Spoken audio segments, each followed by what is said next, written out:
Kamala Harris did her first interview as a presidential candidate without her emotional support animal, Tim Walz. What are one or two specific things you have in mind for that? Yo, emotional support animal is crazy. When I talk about building an opportunity economy, it is very much with the mind of investing in the ambitions and aspirations and the incredible work ethic of the American people. Which sounds like a decent enough answer, except that wasn't her real response. What are one or two specific things you have in mind for that?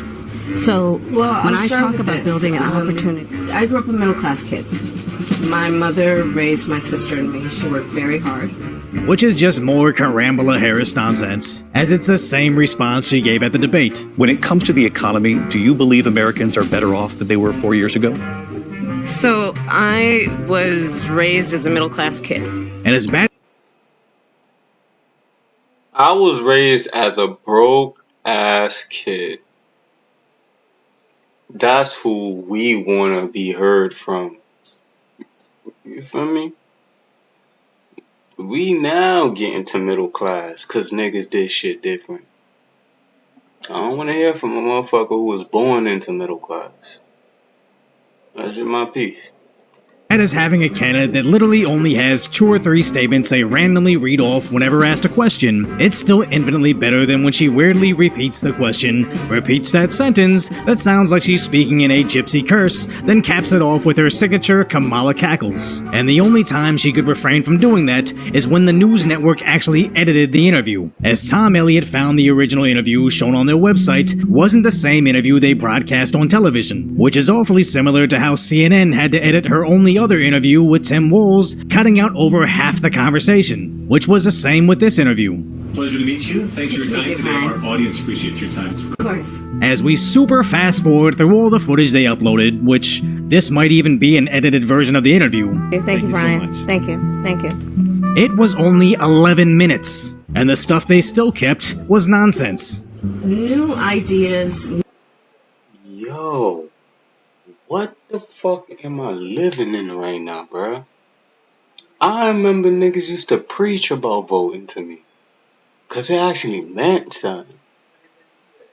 Like, nigga, I wish I was 18 at the time Obama was running, nigga. He'd have had an extra vote. Yo, you know how much extra votes he would have had if the niggas that was of age to vote right now was of age to vote when he was running? Boy, he'd have been looking like Curry in a presidential campaign. Yo, on everything. Why the fuck are we stuck with you, Kamala? We don't. Like, I don't want more Mexicans in this fucking country, bruh. And I'm saying that as an African American nigga. I want black people to thrive only. White people, y'all got y'all own. Y'all Spanish people, y'all got y'all own. Indians, y'all got y'all own. Chinese, y'all got y'all own. Let black people be black people. New policies that are directed at the current moment. And also, to be very honest with you, my focus is very much on what we need to do over the next 10, 20 years to catch up to the 21st century. Bitch, you lost me. And you lost the vote. Yo, great content, Decoy Voice. Yo, that shit will send a nigga. The fuck you mean you don't got time for the next 10 to 20 years? Bitch, you not gonna be around for the next 10 to 20 years. You might not even be around for the next 10 years. Fuck, I gotta wait for the next 21st century nigga to come do something for me. You tripping, bro. Yo, get that boy Trump in office.